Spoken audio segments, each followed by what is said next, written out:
नाम, काम, जाति, भोजन, स्वभाव कुछ भी अच्छा नहीं था पूतना का, फिर भी भगवान ने उसको सदगति दी। क्यों? तब यहां लिखा है स्तनम दत्वाप सदगति। भगवान को जिस स्टाइल से वो मारने आई थी ठाकुर जी को, वो बढ़िया लग गया। बोले कोई अस्त्र से मारता है, शस्त्र से मारता है, कोई किसी युद्ध में मारता है, कुछ किस प्रकार से लोग मारते हैं, परंतु पूतना तो एक वात्सल्य भाव से मारने आई। जैसे एक माँ बालक को दुग्ध पिलाती है, उस वात्सल्य रूप में आई है मेरे पास में। तो ठाकुर जी ने उसके सारी कमियों को नजरअंदाज कर दिया, केवल उसके वात्सल्य भाव को, जो एक क्षण के लिए गोद में। अच्छा एक बात और, हमारे पूज्य नाना जी वे भागवत में कुछ कुछ अपने भाव कहते थे। वे कहते थे, बोले लाला, मां के पयोधर में दुग्ध सदैव नहीं आता, जब बालक के प्रति मां का वात्सल्य उमड़ेगा तभी मां के पयोधर में दुग्ध आता है। उसका मतलब पूतना के पयोधर में दुग्ध आया तो एक क्षण के लिए पूतना ने जरूर ठाकुर जी को वात्सल्य भाव से देखा होगा, तभी आया। वो एक क्षण का वात्सल्य ही ठाकुर जी को भा गया और ठाकुर जी ने सदगति दे दी। सोचो, कभी कभी मुझे लगता हम लोग कितने निकृष्ट हैं। मुझे जो अच्छा नहीं लगता ऐसा कोई कर दे, मुझे जो प्रिय नहीं ऐसा स्वभाव अगर किसी का हो, तो निश्चित है मैं एक दायरा बना लेता हूं कि वो मेरे पास ना आवे, मैं उससे ना मिलूं, इससे मेरे को संबंध तोड़ना है। हमारा स्वभाव ऐसा है। परंतु कभी विचार करो, ठाकुर जी को जो प्रिय नहीं है वो सारे गुण हमारे भीतर हैं, लेकिन फिर भी ठाकुर जी ने कभी संबंध तोड़े हमसे? कभी ऐसा हुआ कि मंदिर में आप गए और ठाकुर जी ने कपाटी बंद कर ली, नहीं इसको तो दर्शन देना ही नहीं, मेरे विपरीत स्वभाव वाला है? नहीं, ठाकुर जी का ये स्वभाव है कि वो ज्यादा अवगुण किसी में देखते ही नहीं है। कभी कभी मुझे लगता है मानवों जैसा स्वभाव यदि ठाकुर जी का होता है, कहां जाते हम, कैसे जीते हम।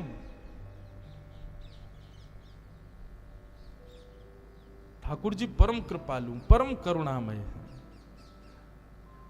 बड़े बड़े अपराधों को भी क्षमा कर देते हैं। परंतु इसका मतलब नहीं तुम अपराध पे अपराध ही करे जाओ। ठाकुर जी का स्वभाव तो क्षमा का है, करते रहो। किसी दिन ठाकुर जी दंड देते हैं तो फिर ऐसो देंगे कि उठ भी नहीं पाओगे। तो इसलिए बंधुओं, अगर आपको पता है कि मेरे अंदर कोई अवगुण है और अभी तक कुछ भी अनुचित मेरे साथ में नहीं हुआ है, तो निश्चित ही अभी ठाकुर जी आपको मौका दे रहे हैं कि सुधर जाओ अभी भी। कई बार ऐसा होता है, लोगों को लगता है कि मैं तो सब गलत काम करता हूं लेकिन फिर भी देखो सब सुख है, सब ऐशो आराम है। इसका मतलब क्या है? ठाकुर जी अभी भी आपसे उम्मीद कर रहे हैं कि अभी भी ठीक कर लो अपने स्वभाव को।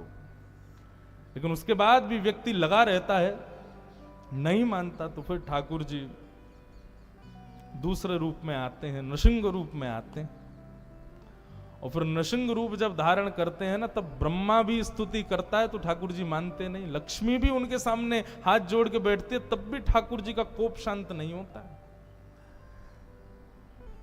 तो इसलिए भैया, ठाकुर जी का स्वभाव बड़ा मधुर है, पर उसका गलत उपयोग मत करो।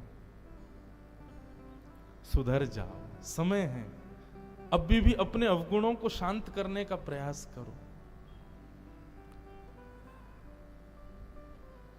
भगवान ने पूतना को सदगति प्रदान की। सब ब्रजवासी ठाकुर जी को लेकर के गौशाला गए। गौशाला में जाकर के गौ पुच्छ से ठाकुर जी को झाड़ा दिया और 12 अंगों पर गौरज लगा करके ठाकुर जी को स्वस्थ हैं कि नहीं ऐसा भाव रखा। ठाकुर जी धीरे धीरे अब 3 महीना के है गए।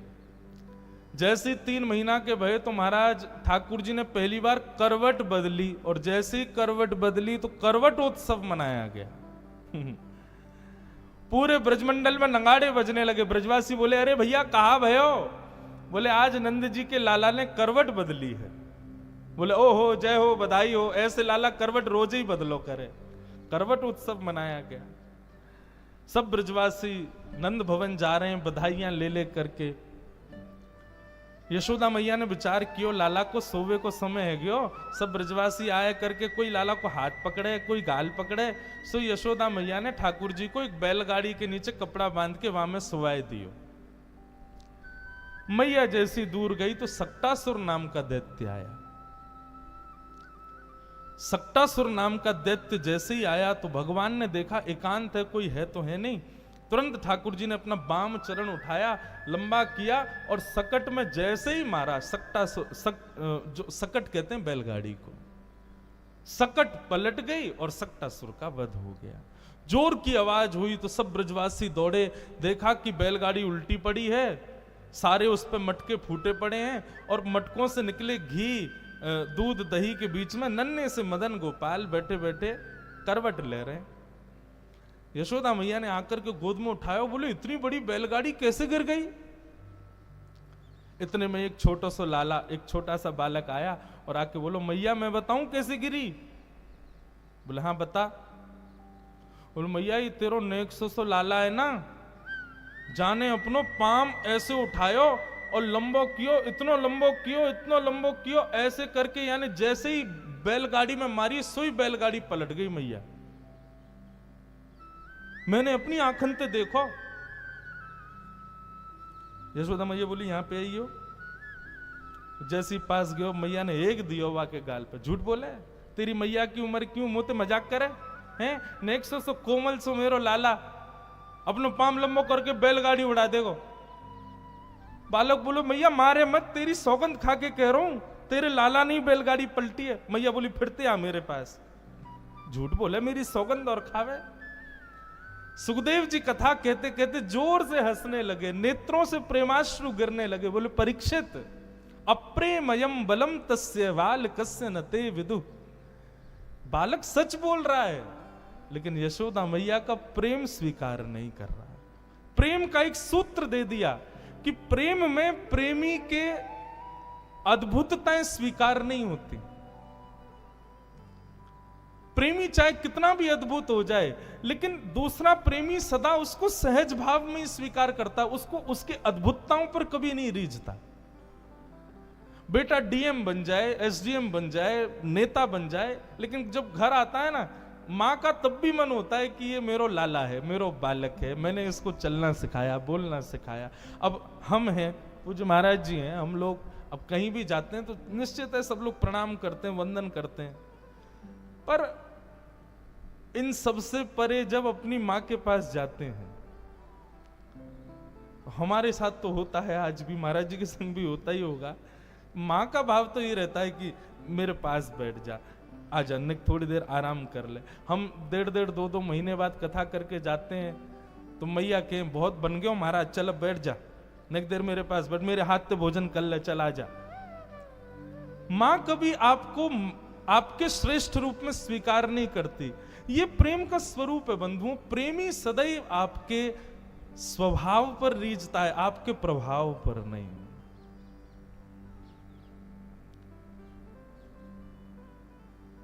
कई लोग पूछते हैं कि ब्रजवासियों से इतना प्रेम क्यों करते हैं ठाकुर जी, तो मन में यही भाव आता है कि क्योंकि ब्रजवासियों ने ठाकुर जी के प्रभाव को कभी स्वीकार ही नहीं किया।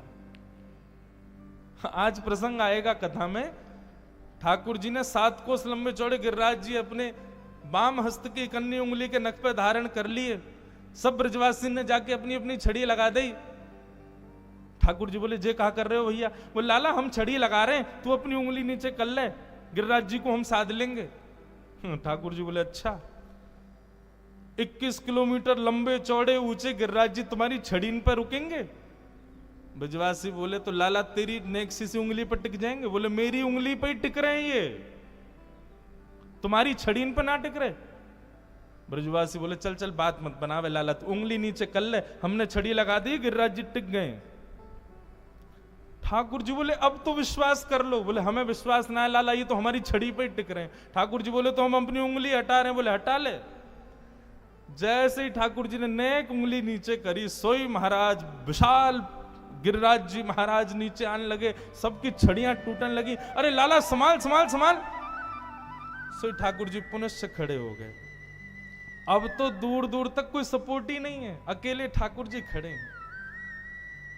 ब्रजवासी बोले लाला इस सांची में तेरी उंगली पर टिक रहे हैं। ठाकुर जी बोले हम बे ऐसे कैसे? ठाकुर जी बोले हम क्योंकि जय जय हैं, हम भगवान हैं या हमारे। ब्रजवासी बोले दोबारा बोलियो लाला कौन है? बोले जय जय भगवान। अच्छा जय जय आपने ऐसा कौन सा काम किया जो आप जय जय हो? हमने पूतना मारी, अगासुर मारो, बकासुर मारो, धेनुकासुर मारो, आज गिरिराज जी उठा लिए, हम जय जय, तुम मानो ही ना हो कभी। ब्रजवासी बोले लाला सांची पूछे ना तो हमारे ब्रजमंडल को इतना प्रताप है कि यहां बिना भजन करवे वारो आवेगो तो अपने आप ही मर जाएगो। ये सब राक्षस बिना भजन वारे जैसे ब्रज में आए अपना आप ही मर गए। वो मरे मरायन में तेने हाथ लगा दी और यूं कह रहा मैं जय जय हूं। ये पूतना अपने अपने भजन की सूक्ष्मता के कारण मरी, तेने नहीं मारी। ये तो हमारे ब्रज को प्रताप है। ठाकुर जी बोले धन्य हैं, इन ब्रजवासियों को प्रणाम है, इनके सामने मैं कितना भी प्रभाव दिखा दूं ये तब भी मुझको लाला ही समझेंगे। ठाकुर जी केवल इसी बात से रीझे हैं ब्रजवासियों से।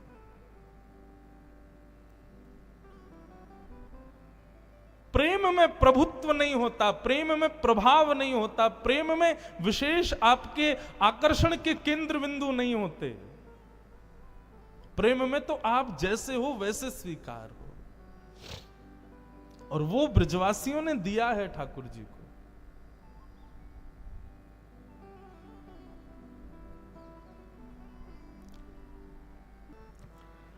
भगवान थोड़े थोड़े बड़े हुए। एक दिन बंधुओं दामोदर मास चल रहा है, इसको कार्तिक मास, दामोदर मास दोनों नाम से जाना जाता है। इसी दामोदर मास की ये लीला है, इसको दामोदर लीला कहते हैं। ठाकुर जी आज प्रातःकाल उठकर के यशोदा मैया की गोद में जाके बैठे और कुछ लीला कर रहे थे। पता नहीं ठाकुर जी ने, जैसी मैया ने दूर गई सो ठाकुर जी ने एक मटकी फोड़ दी। वो मटकी यशोदा मैया की पर सास के जमाने की। मैया बोली लाला बाहर तो उधम मचावे, घर में मचाने लगो, आज यदि याकू दंड नहीं दियो तो उधमी है जाएगो। यशोदा मैया पीछे पीछे भागी छड़ी लेके, जैसे तैसे ठाकुर जी पकड़े और ऊखल से बांध दिए। कहमे कि ठाकुर जी बहुत देर तक तो बंधे नहीं। मैया ने खूब बड़ी बड़ी रस्सी लाई लेकिन सब रस्सी छोटी पड़ जाएं। क्यों? यहां आध्यात्मिक भाव प्रकट हो जाता है कि परब्रह्म को कोई नहीं बांध सकता। किसी में सामर्थ्य नहीं कि वो जगत नियंता जगदाधार को बांध सके। लेकिन यशोदा मैया के मुखमंडल पर जब प्रश्वेत के बिंदु ठाकुर जी ने देखे, पसीना आ रहा है, तो अपने भक्त के प्रति ठाकुर जी प्रेमी हो गए, सहज हो गए, वात्सल्य आ गया ठाकुर जी के हृदय में। जैसे ही ठाकुर जी के हृदय में प्रेम अपने भक्त के प्रति प्रकट हुआ, सो ही ठाकुर जी उस रस्सी में बंध गए। दामोदर, उदर में जो रस्सी को समेट रहे थे बार बार, इसलिए उनका नाम पड़ा दामोदर। यही दामोदर मास है।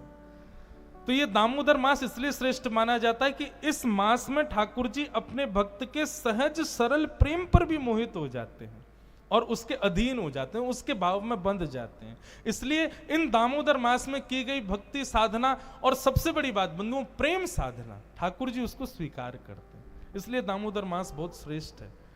इसलिए आप सबसे प्रार्थना, आप सबके लाल जी को खूब प्रेम करियो, खूब प्रेम भाव प्रस्तुत करियो एक मास पर्यंत। वैसे तो एक मास पर्यंत तो शुरुआती लोगों के लिए है, पर एक मास पर्यंत नहीं, फिर तो जीवन मास पर्यंत, जीवन पर्यंत प्रेम प्रदान करो। ठाकुर जी बंध गए। यशोदा मैया बोली आज ना तो कोई रोटी मिलेगी ना माखन मिलेगा, चल खड़ो रहे यहीं पे, बहुत उधम मचावे। ठाकुर जी सरक सरक के आगे गए तो दो वृक्ष यमलार्जुन के खड़े थे। जैसे ही बीच से निकले दोनों वृक्ष टूट के गिर गए। कुबेर के पुत्र नल कुंवर और मणिग्रीव प्रकट हुए। दोनों ने भगवान की स्तुति गाई। बंधुओं, ये कुबेर के पुत्रों को नारद जी ने श्राप दिया था, इसलिए वे दोनों वृक्ष बन गए थे, पर भगवत स्पर्श प्राप्त करते ही दोनों मुक्त हो गए। भगवान की स्तुति गाई, भगवान ने उनको मुक्त कर दिया। जैसे ही वृक्ष गिरे, जोर की आवाज हुई, ब्रजवासी दौड़ करके देखे तो ऊखल में ठाकुर जी बंधे हैं और दोनों तरफ वृक्ष गिरे पड़े हैं। यशोदा मैया ये दृश्य देख के बहुत घबरा गए। लाला को आके देखो कहीं लगी तो नहीं। ठाकुर जी गले से लग गए, ना मैया मैं ठीक हूं। लेकिन यशोदा मैया ने नंद बाबा से जाए के बोली अब हम कहीं और जाएंगे, हमारे लाला को यहां पीड़ा है रही है। तब सब ब्रजवासियों के सहित ठाकुर जी वृंदावन पधारे। बोलो वृंदावन धाम की जय। ठाकुर जी वृंदावन में व्यवस्थित हुए। बंधुओं, वृंदावन एक अलग से एक विषय है, केवल वृंदावन। उस पर भी बहुत कुछ कहा सुना जा सकता है, परंतु समय अभाव है। बस इतना सुन लीजिए, वृंदावन को ब्रह्मा जी ने नहीं बनाया है। श्रीधाम वृंदावन हमारी श्री जी ने बनाया, हमारी लाडली जी ने बनाया है।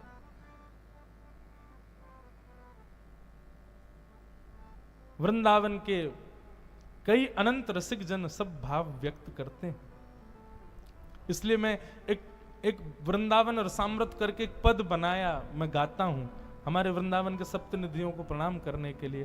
पर पूरा पद नहीं गाऊंगा, बहुत लंबा है, बस 2 पंक्ति गा देता हूं। श्यामा हृदय कमल सो प्रगट्यो, श्यामा हृदय कमल सो प्रगट्यो, श्यामा हृदय कमल सो प्रगट्यो, श्यामा हृदय कमल सो प्रगट्यो, श्याम हृदय कुभार, वृंदावन प्यारो वृंदावन, ओ वृंदावन प्यारो वृंदावन, हे वृंदावन मेरो वृंदावन, हे वृंदावन प्यारो वृंदावन, श्यामा हृदय कमल सो प्रगट्यो, श्यामा हृदय कमल सो प्रगट्यो, और श्याम हृदय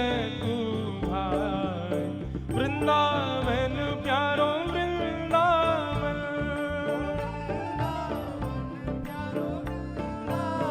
हे वृंदावन मेरो वृंदावन, हे वृंदावन प्यारो वृंदावन,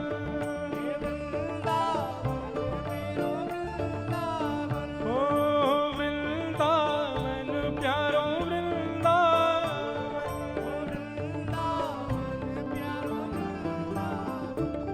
बोलो वृंदावन धाम की।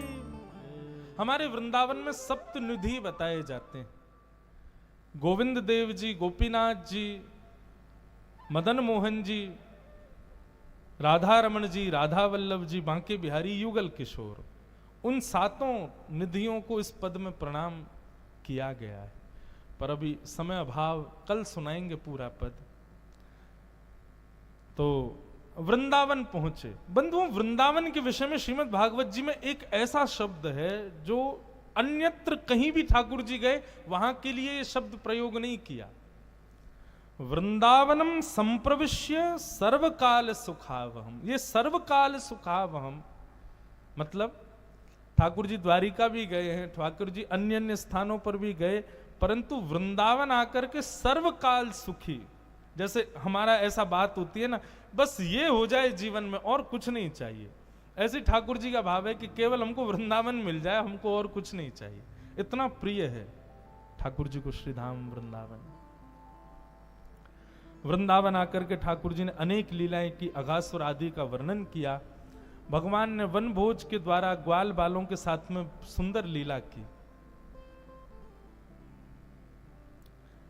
ठाकुर जी वन भोज कैसे करते हैं, सुखदेव जी वर्णन कर रहे हैं। वन भोज बोले तो आज की भाषा में बोलूं तो पिकनिक, उस पर ठाकुर जी कैसे जाते हैं। मुझे इतना सुंदर लगता है ये दृश्य ठाकुर जी का, आप लोग भी अनुभव करो। विभ्रद वेणुम जठर पटयो श्रांग वेत्रे च कच्छे, वामे पाणे मृषण कवलम तत्फलम लांगुलीषु, तिष्ठन् मध्ये सुपरिशुहिदो हासयन् नर्मभिस्मे, स्वर्गे लोके मिशति विभुजे यज्ञ भुग बाल केली। ठाकुर जी ने अपनी उंगलियों के बीच में विविध विविध अचार रखे, आम का अचार, नींबू का अचार, टेंटी का अचार, एक नहीं है 3-4 प्रकार के अचार, और अपने हस्त के बीच में एक चटनी रखी है। एक भुजा में ठाकुर जी ने रोटी पकड़ी। अच्छा, हाथ भी कैसे, यहां पर वंशी और यहां पे गैया बुलावे वाली श्रृंगी, ये दोनों दबा रखे हैं। ठाकुर जी ऐसे बैठे हैं, यहाँ अचार लगे हैं, बीच में चटनी। अब ठाकुर जी एक कवल रोटी का खाते हैं, फिर एक अचार चाटते हैं, फिर रोटी खाते हैं, फिर दूसरा अचार चाटते हैं, फिर बीच बीच में ग्वाला के, लाला देख मैं कहा लेके आयो, तेरे काजी सब्जी बनवा के लाओ। ठाकुर जी ने ला खवाए दे, ग्वाला अपने हाथ से खवाए दे। ठाकुर जी पा रहे हैं, आज दधि मीठो मदन गोपाल।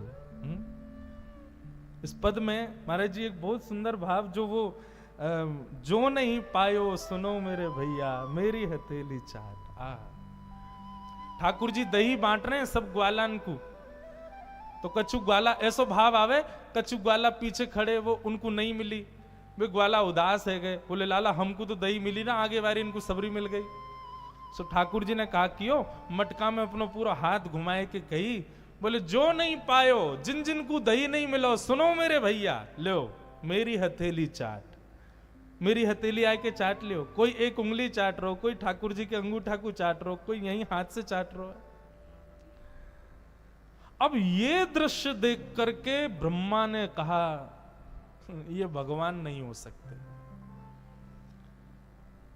ये भगवान हो ही नहीं सकते।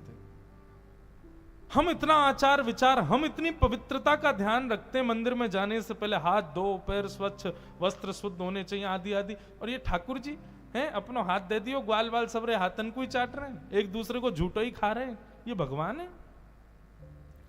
और ब्रह्मा जी ने इस संशय में ठाकुर जी के सब ग्वालों को हरण कर लिया। ब्रह्मा जी ने जैसे ही ग्वाल बालों का हरण किया, ठाकुर जी यमुना जल पान करने गए, लौट करके आए तो देखा सब ग्वाल बाल है ही नहीं। तो ठाकुर जी ने अपने भीतर से ही समस्त ग्वाल बालों को प्रकट कर दिया। नेत्र बंद करके ध्यान लगाया, गए कहां ग्वाल बाल, तब पता चला, बोले अच्छा ब्रह्मा संशय करता है हमारी लीला पे। सोचो बंधुओं, ब्रह्मा का एक मुख नहीं है, चतुर्मुख है ब्रह्मा। मतलब हमारे पास 2 आंख हैं, ब्रह्मा के पास में 4 मुख हैं, सब में 2-2 आंख, सब में एक एक बुद्धि। फिर भी ब्रह्मा ठाकुर जी की लीला को चकित हो गया, तो हम क्यों नहीं होंगे? हमारे हृदय में संशय क्यों नहीं आएगा? ब्रह्मा की आ जाता है। ठाकुर जी ने ग्वाल बालों को अपने रूप में ही प्रकट कर दिया और ठाकुर जी अपनी लीला करने लगे। ब्रह्मा जी सोचे अब वो भेलूपिया कृष्ण रो रहा होगा अपने ग्वाल बालों की याद में, देखूं तो सही। नीचे आके ब्रह्मा जी ने देखा तो जितने ग्वाल बालों का हरण किया वो सब घूम रहे थे। ब्रह्मा जी बोले ओहो बहुत बड़ी मिस्टेक हो गई है। तो सोचे भगवान से क्षमा मांगूं, लेकिन ऐसे नहीं, ग्वाल बालों को पहले ब्रह्मलोक से ले आऊं फिर क्षमा मांगूंगा। जैसे ही ब्रह्मा जी ब्रह्मलोक पहुंचे, ठाकुर जी ब्रह्मा जी से पहले पहुंच गए ब्रह्मलोक और द्वारपालों के ब्रह्मा जी का रूप धारण करके गए भगवान और द्वारपालों से बोला मेरे जैसा दिखने वाला दूसरा कोई आवे तो भगा देना उसको यहां से। आजकल बेलूपिया बहुत घूम रहे हैं। और ठाकुर जी भीतर जाके विराजमान हो, असली ब्रह्मा पहुंचे। द्वारपालों ने मार्ग रोक दिया। ब्रह्मा जी बोले मैं ब्रह्मा हूं। बोले चल भक्त, तेरे जैसे बहुत ब्रह्मा घूमते हैं यहाँ पे, हमारा ब्रह्मा तो भीतर बैठो है। ब्रह्मा जी बोले मैं ही ब्रह्मा हूं। बोले झूठ बोल रहा है, ब्रह्मा तो भीतर है। अंत में ब्रह्मा जी का भेद खुल गया। भैया ये मैं काय बात का अभिमान करता हूं कि मैंने सृष्टि बनाई, मैंने जैसा बनाया वैसा कोई बन नहीं सकता। ये शक्ति तो केवल नारायण में है, केवल परब्रह्म में है, योगेश्वर कृष्ण में है। ब्रह्मा जी ने स्वीकार कर लिया कि मैं नकली ब्रह्मा, मैं नकली ब्रह्मा हूं, मैं बेलूपिया हूं, असली वही है जो भीतर बैठे। पर एक बार मुझे उनका दर्शन करा दो। जैसे ही ब्रह्मा जी ब्रह्मलोक में भीतर गए तो सबको तो ब्रह्मलोक में भीतर ब्रह्मा जी दिख रहे थे, लेकिन ब्रह्मा को साक्षात शंख चक्र गदा पद्मधारी श्रीमन नारायण दिखाई दे रहे थे। ब्रह्मा जी ने कान पकड़े, बोले भगवान गलती हो गई, सॉरी। और ब्रह्मा जी ने यहां स्तुति गाई, उसको ब्रह्म स्तुति कहते हैं। बंधुओं ब्रह्म स्तुति बहुत बड़ी है, 3-4 दिन का प्रवचन इसमें ही लग जाए। पर ब्रह्म स्तुति की एक विशेषता है, हम लोग कितने चतुर हैं। सोचो, हमको बनाने वाला ब्रह्मा कितना चतुर होगा। ब्रह्म स्तुति में ब्रह्मा जी की चतुराई दिखती है। एक श्लोक सुना देते हैं। ब्रह्मा जी क्या कह रहे हैं, ठाकुर जी से क्षमा मांगते हुए कह रहे हैं कि भगवान, उच्छेपणम गर्भगतस्त पादयो किम कल्पते मातुरजोक्ष जाग से। भगवान, गर्भ में जब बालक होता है मां के, वो कभी कभी हाथ पैर चलाता है तो मां को दर्द होता है। भगवान बोले हाँ, तो क्या गर्भ के बालक की उस हाथ पैर चलाने की क्रिया से मां को जब दर्द होता है तो क्या मां अपने बालक से नाराज हो जाती है? भगवान बोले नहीं। तो ऐसे ही भगवान, ये पूरा ब्रह्मांड आपके उदर में है और उस उदर का मैं ब्रह्मा भी एक बालक हूं। यदि मैंने छोटी सी गलती कर दी तो आप मुझसे नाराज क्यों हो गए? भगवान, मैं आपके गर्भ का बालक नहीं हूं? भगवान अपलक नेत्रों से क्रोध में भर के ब्रह्मा को देखने लगे। बोले चतुर तो बहुत हो तुम, बातें बाक पटुता तो बहुत है तुम्हारे पास में, बातें बनानी तो बहुत अच्छी है। एक बात और बताएं बंधु, बहुत अपराध करने वाला व्यक्ति ऐसी बाक पटुता सीख जाता है, सिखानी नहीं पड़ती, आ जाती है उसके अंदर। वो बात बात में बाक पटुता एक होती है, बात कहना और करना भी। लेकिन कई लोग ऐसे होते हैं, उनके पास केवल बातें होती हैं रिझाने के लिए। शास्त्रों में वर्णन है कि प्रवचन देने वाला भगवान को प्राप्त नहीं कर सकता, क्योंकि प्रवचन देने वाला केवल लुभाने के लिए ही प्रवचन देता है। उसका प्रवचन जब खुद पर लागू करे तब ठाकुर जी मिलते हैं। तो इसलिए वक्ताओं को चाहिए जो कहें वो करें, और या फिर वही कहें जो वो करते हैं। उसके अतिरिक्त यदि वो कुछ कहेंगे तो उनकी बात का प्रभाव नहीं होगा। ब्रह्मा जी ने स्तुति गाई, ठाकुर जी नहीं माने, ना रीझे ब्रह्मा जी से। आगे श्रीमद् भागवत में बंधुओं अनेक और कथाएं आई। भगवान की पौगंड अवस्था का वर्णन, ठाकुर जी गौचारण करने जाते हैं उस लीला का वर्णन, धेनुकासुर के वध का वर्णन। श्रीमद् भागवत में फिर आगे ऋतुओं का वर्णन करते हुए वेणु गीत का वर्णन किया। बहुत सुंदर है वेणु गीत। बरहा पीड़म नटवर वपु कर्णयो कर्णकारम विव्रद वासः कनक कपिसं वैजयन्तीं चमाला रन्ध्रान् वेणुवधर सुधया पूरयन् गोपवृन्दै वृन्दारण्यं स्वपदरमण